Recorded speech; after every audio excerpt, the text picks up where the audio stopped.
Oi, pessoal. Eu sou Rafael Albarella, eu sou engenheiro de computação aqui no ICE e hoje eu vou apresentar o que é o Discovery Service, ou Serviço de Descoberta, que é um dos serviços que vão existir no BR-UTM.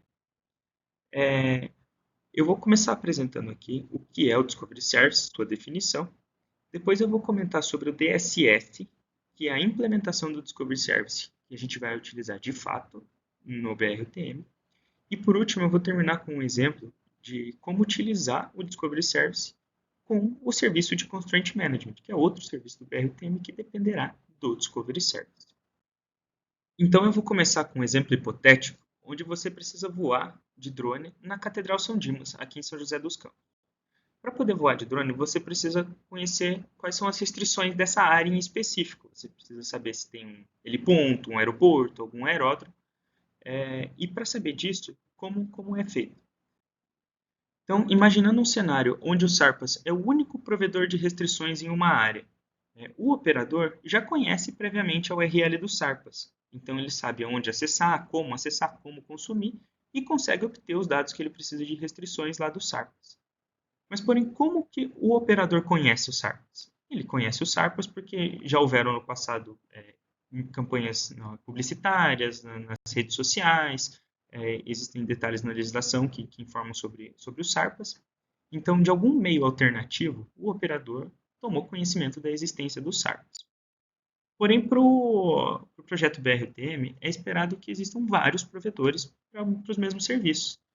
Então, como que o operador vai descobrir a existência desses provedores? Não é viável que se espere que o operador conheça os provedores por meio de campanhas alternativas. Então, o ideal é que existisse um serviço que possibilitasse essa descoberta, que é justamente o serviço de descoberta, o Discovery Service.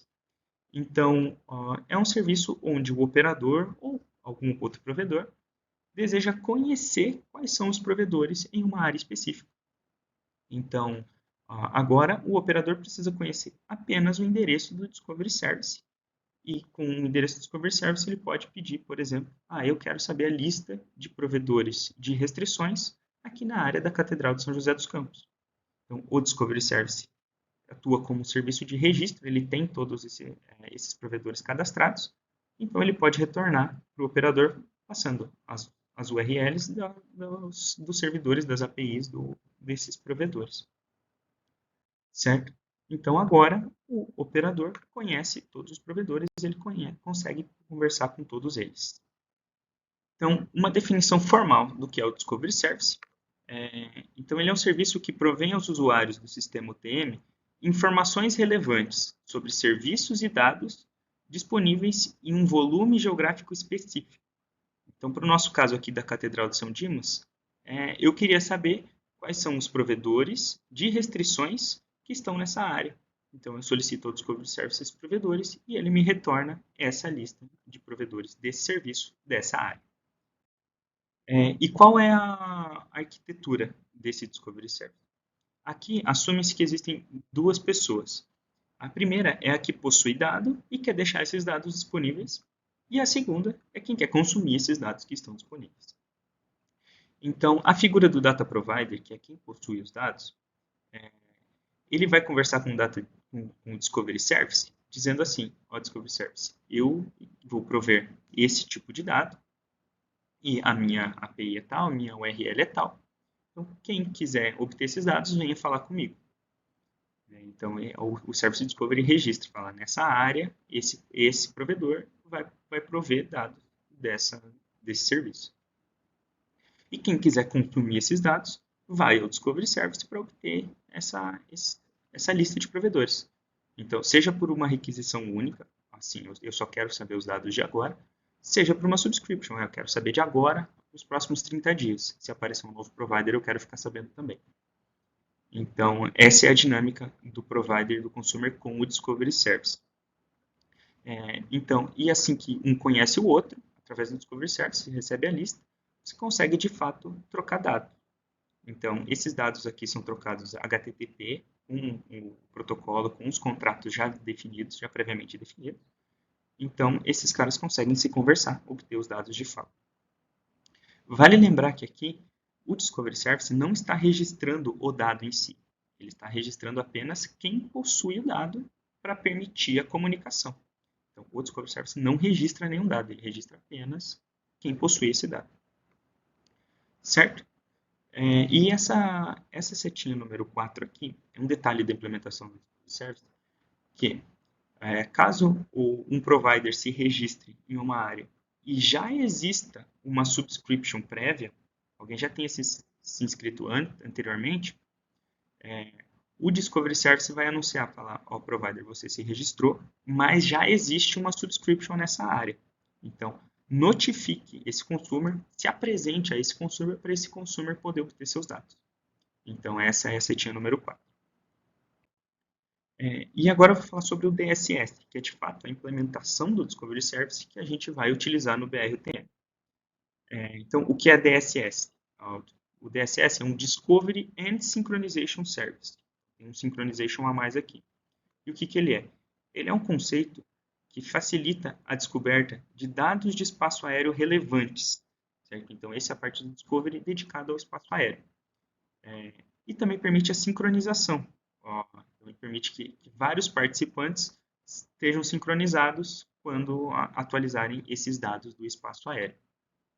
Certo?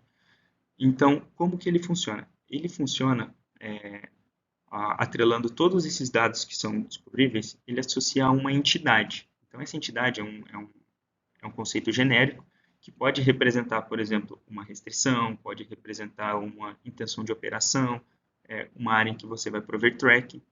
Então, como o Discovery Service ele é agnóstico a qual serviço você está provendo, ele suporta todos, ele possui esse conceito de entidade para saber diferenciar qual serviço é qual. E todas essas entidades são caracterizadas por um volume 4D, ou seja, elas têm um volume no espaço e também um horário de início e um horário de fim, que caracteriza um volume 4D. Então, todas essas entidades você registra com um volume 3D mais início e fim. Então, por exemplo, eu quero registrar que eu vou prover restrições na Catedral de São José, então eu registro a área, registro que a minha entidade é uma entidade de restrição e falo também, eu vou prover de tal dia a tal dia, certo? Então, esse é o conceito do DSS. E aqui, entrando num detalhe mais técnico, vou mostrar esse diagrama de sequência, qual que é a dinâmica de como funciona o producer, o consumer e como eles conversam com o DSS. Certo? Então, assumindo essa entidade genérica aqui, que pode ser uma restrição, pode ser uma intenção de operação, um serviço de meteorologia, enfim, que eu vou chamar de uma entidade genérica, como funciona a dinâmica. Então, supondo que um producer quer falar, eu vou prover o serviço X e quero que as pessoas consigam consumir meu serviço. Então, o que ele faz? Ele faz um put lá no DSS, passando qual entidade, né, a entidade específica do serviço dele. Então, ele registra essa entidade, fala, a partir de agora eu sou um provedor nesse volume 4D. E o Discovery Service, nesse caso aqui, vai retornar, beleza, está registrado, não tem nenhum subscriber ainda, então agora só aguarda. Depois de um tempo, aparece um consumer dessa entidade, que tem interesse. Então, o que ele faz? Ele indica o interesse nessa área, fazendo uma subscription. Certo? Então, ele se subscreve nessa área, falando, ó, eu tenho interesse. O Discovery Service fala, ok, está registrado seu interesse, porém já existe um provedor, que é o SS1. Então, está aqui os detalhes de como se conectar com ele. Vá lá e obtenha esses dados, porque o DSS não armazena dados. Então, beleza. O consumer agora, conhecendo o producer, ele vai lá e faz essa comunicação, vai lá e obtém esses dados. E que o producer devolve para o consumer. Certo? E depois de um tempo, nesse mesmo cenário, aparece um novo producer. Certo? Então, como que ele indica que ele é um novo producer? Ele faz o mesmo processo do SS1, ele vai ao DSS e faz um put. Fala, eu, a partir de agora, sou producer. O que o DSS vai responder agora? Ele vai falar, beleza, você está registrado como producer, porém, já existe um subscriber. Vai lá nesse subscriber e entrega os dados. E passa os detalhes dessa entidade que você está registrando. Então, o producer agora faz um post diretamente no consumer, passando esses detalhes. Então, essa é a dinâmica do DSS. Agora, para ficar mais claro, eu vou trazer um detalhe aqui, como que é a utilização desse DSS para a gestão de restrições, certo? O que é a gestão de restrições? É um serviço que permite provedores autorizados, certo? Seja o DCEA, uma prefeitura, a polícia, então permite a esses provedores limitar ou restringir o acesso de drones a uma área em específico, certo? Então, olhando para o cenário de Constraint Management, como que a gente vai usar essa arquitetura do DSS? Então, olhando aquele conceito que existe uma entidade, existe um producer e existe um consumer. Então, aqui, uma entidade vai ser uma constraint, uma restrição, o producer vai ser uma autoridade de aviação qualquer, e um consumer vai ser um provedor, certo? E um detalhe é que toda essa implementação aqui está definida aqui nessa norma, no padrão internacional, a STM F3548-21. Quem quiser obter mais detalhes, é possível obter nesse padrão. Então, aquele mesmo diagrama de sequência, agora não mais genérico, agora o diagrama específico para gestão de restrições. A única diferença desse diagrama para o outro é que antes a gente tinha dois producers e um consumer, agora a gente tem dois consumers e um producer, certo? Então, como funciona?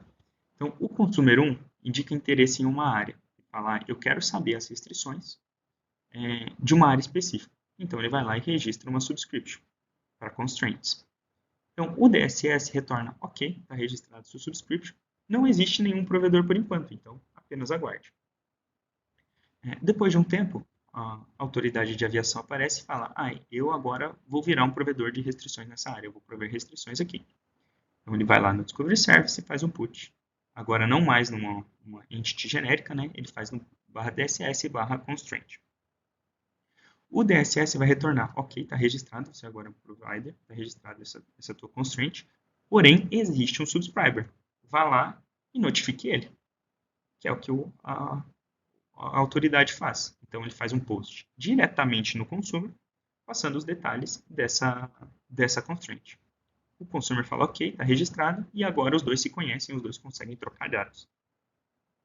E nesse mesmo cenário, depois de um tempo, aparece um consumer 2, o SS2, que também quer conhecer os dados de restrição dessa área.